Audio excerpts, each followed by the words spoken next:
Привет, друзья! Этот канал об интересных фактах и событиях.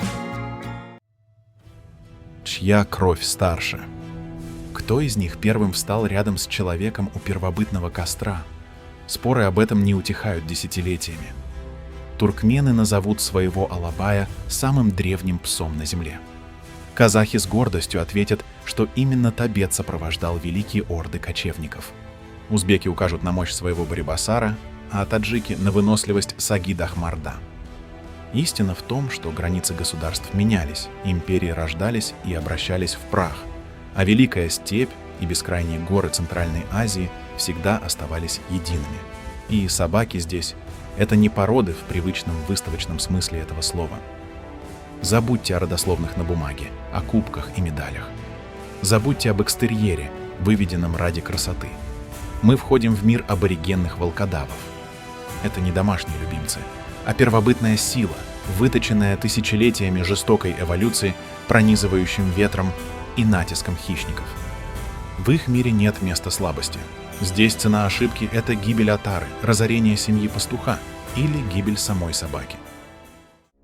И главная угроза в их мире неизменна — серая тень, волк.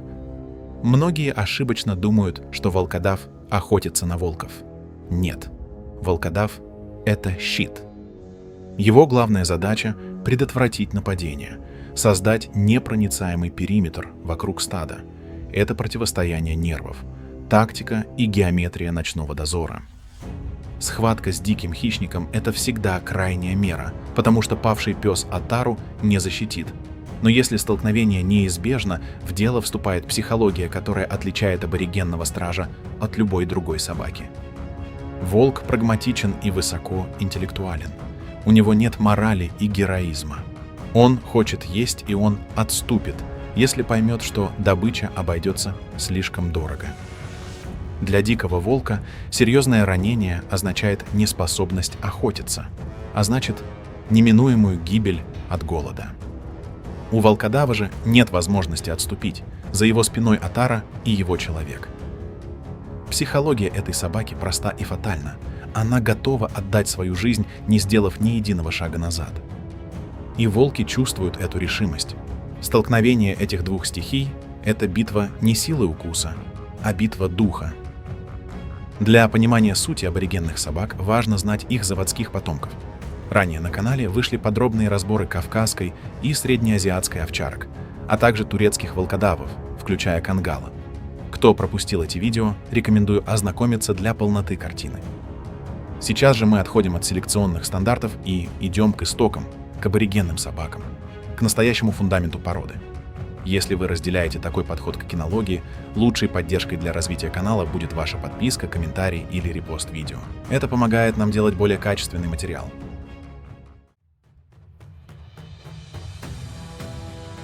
И первый в нашем списке стражей — легендарный туркменский алабай. Собака, чей характер выкован в одном из самых суровых мест на планете — в пустыне Каракумы. Безводные пески, адское пекло днем и пронизывающий холод ночью. Если вы посмотрите на алабая в мирное время, он может показаться вам медлительным, флегматичным и даже ленивым. Но это иллюзия. У него идеальный, выработанный веками режим энергосбережения. В условиях пустыни тратить силы на суету — непозволительная роскошь. Анатомия этой собаки внушает трепет. Рост кобелей часто превышает 75 сантиметров в холке, а вес уходит за 60 килограммов. Это массивная, тяжелая собака с невероятно толстой кожей. Их шерсть не самая длинная, но подшерсток настолько густой, что работает как термос, защищая и от зноя, и от мороза. Уязвимые места, уши и хвост исторически купируются в раннем щенячьем возрасте, чтобы лишить волка преимущества в драке. В Туркменистане до сих пор живет древняя легенда о мифическом звере Сыртлоне. Это огромное умное создание, похожее одновременно на гигантскую собаку и гиену, которая жила в степях и уводила к себе собак. Легенда гласит, что именно от союза собак с могучим сыртлоном произошли лучшие и самые бесстрашные линии туркменских алабаев. В отношениях с человеком алабай — это абсолютное спокойствие по отношению к своим и бетонная стена для чужаков. Он не будет прислуживать. Он требует к себе отношения как к равному, вместе с которым вы держите оборону. Пустыня научила его главной мудрости. Тот, кто тратит энергию на пустые эмоции, погибает первым. Взгляд старого Алабая — это взгляд мудреца, которого невозможно впечатлить оскалом хищника. В момент опасности он не пытается напугать врага, а просто встает на его пути. Спокойно и страшно констатируя факт: дальше ты не пройдешь.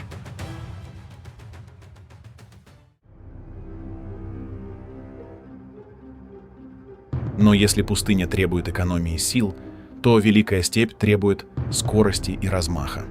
И здесь безраздельно правит казахский табет. Само название породы говорит о ее сути. Тобе по-казахски означает холм, вершину, а ит — собака. Тобет — это собака, сидящая на вершине. Жизнь кочевника в бескрайней степи неразрывно связана с лошадью, и собака здесь должна была обладать достаточной скоростью, легкостью и выносливостью, чтобы не просто идти законным чабаном, а и контролировать горизонт.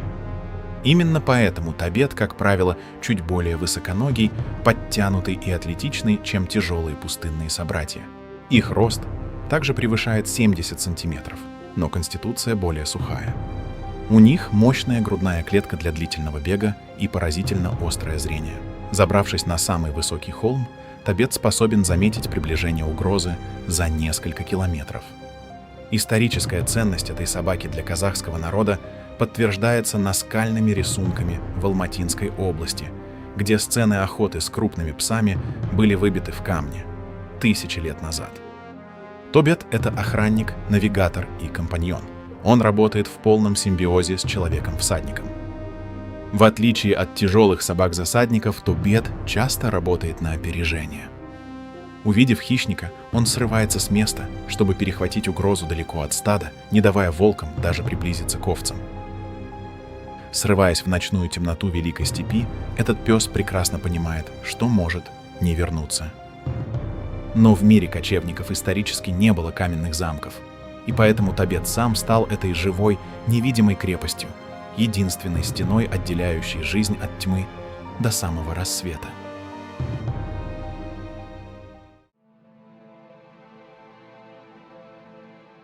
Если спуститься со степных холмов и уйти высоко в горы Памира, правила выживания меняются кардинально. Здесь, в Таджикистане, несет свою вахту Саги Дахмарда. Дословно это древнее название переводится как «собака 10 человек», пес, чья выносливость и мастерство стоят работы десятка крепких мужчин. Горы не прощают лишнего веса. Воздух здесь разрежен, тропы узкие, а под лапами километровые пропасти. Тяжелый сырой пес задохнется на первом же крутом подъеме. Поэтому Саги Дахмарда — это вертикальный атлет. Это собаки с совершенно потрясающей сухой и жилистой конституцией. При росте около 70 сантиметров они не выглядят тяжеловесами. У них феноменальный объем легких и жесткая плотная шерсть, позволяющая спать прямо на ледяных камнях. Уши и хвост, как и у степных собратьев, коротко купируются. Саги Дахмарда может сутками идти по отвесным склонам за отарой на невероятно скудном пайке. Это собака — скалолаз. Если хищник нападает на узком карнизе, от собаки требуется не просто сила, но и кошачья координация, чтобы в решающей схватке не сорваться вниз. На краю километровой пропасти, задыхаясь от нехватки кислорода, у этой собаки два врага — серый хищник и гравитация. Старые пастухи Памира говорят, если в роковой схватке оба зверя срываются в бездну, Саги Дахмарда не разжимает челюстей на горле волка до самого удара о камни.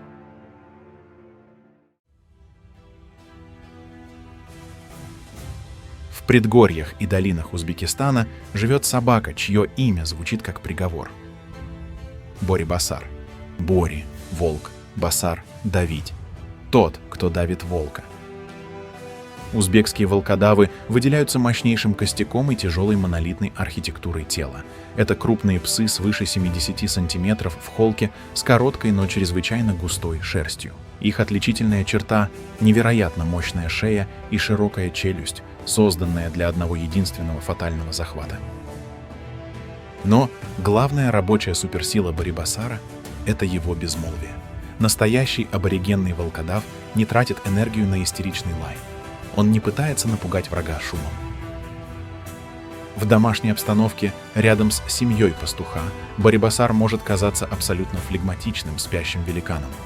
Дети могут ползать по нему, и он даже не пошевелит ухом. Но если на периметре появляется угроза, он взорвется за долю секунды. Бори-Басар атакует молча. Это холодный, расчетливый бросок огромной массы, цель которого — сбить хищника с ног и мгновенно лишить его возможности сопротивляться. Собака, которая яростно лает во тьму, оставляет врагу выбор — отступить или принять бой. Бори-Басар выбора не дает. Его безмолвие пугает больше любого рева. Ведь в дикой природе молча атакует только тот, кто уже вынес окончательный приговор.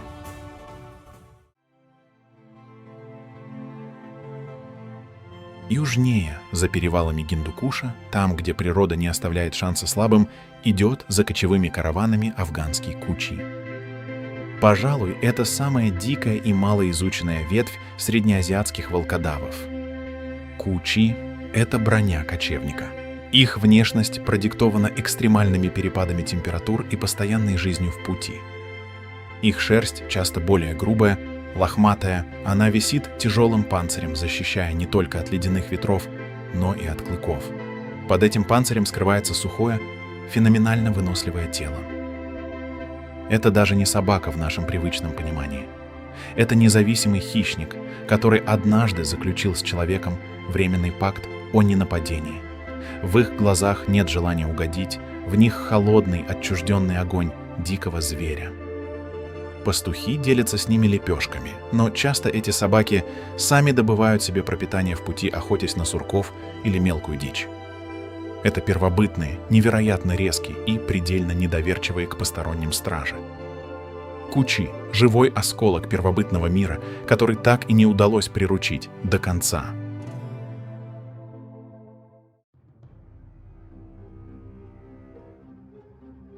И, наконец, мы пересекаем горы и уходим далеко на восток, в суровые степи Монголии. Здесь нас встречает собака, разрушающая стереотипы об аборигенах Азии. Монгольский банхар. Зимой температура здесь опускается до минус 40 градусов и ниже. Поэтому банхар одет в роскошную густейшую черную шубу с подпалом. И в отличие от всех предыдущих стражей, монголам не купируют ни уши, ни хвост. Их хвост — это густое, тяжелое опахало. В жестокую метель банхар сворачивается в клубок и укрывает этим хвостом нос, чтобы не дышать ледяным воздухом. В культуре монгольских кочевников банхар — это священное животное. Почти у всех собак есть желтые пятна над глазами. Древняя легенда гласит, что это вторая пара глаз. Кочевники верят, что когда банхар спит, его вторые глаза остаются открытыми, чтобы видеть и отгонять от юрты злых духов. Этих собак традиционно не продают. Их можно только подарить, в знак глубочайшего уважения. А когда старый банхар уходит из жизни, его хвост часто отрезают и кладут на вершину горы, чтобы в следующей жизни дух верного стража вернулся в этот мир, но уже в теле человека.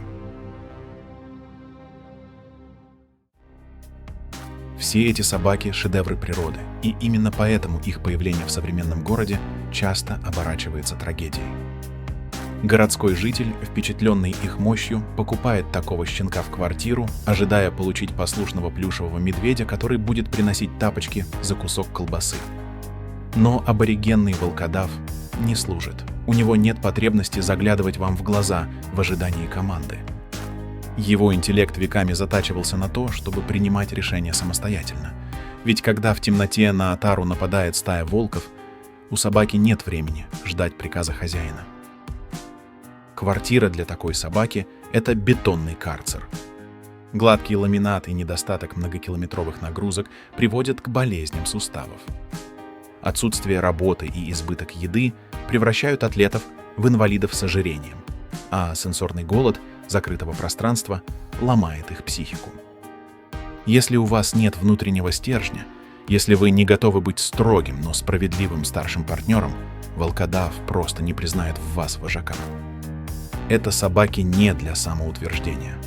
Тот, кто попытается сломать их жестокостью, в итоге получит рядом со собой хищника, не прощающего ошибок. Цивилизация наступает.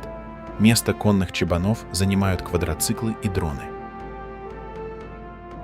В теплых домах на диванах лежат тяжелые выставочные потомки этих великих собак, давно забывшие вкус ночного ветра и запах дикого зверя. Настоящая, чистая, аборигенная кровь постепенно растворяется в комфорте современного мира. Но там, вдали от асфальта, где небо опирается на вершины Памира и Гиндукуша, где ветер метет пески Каракумов и снега Монголии, время остановилось.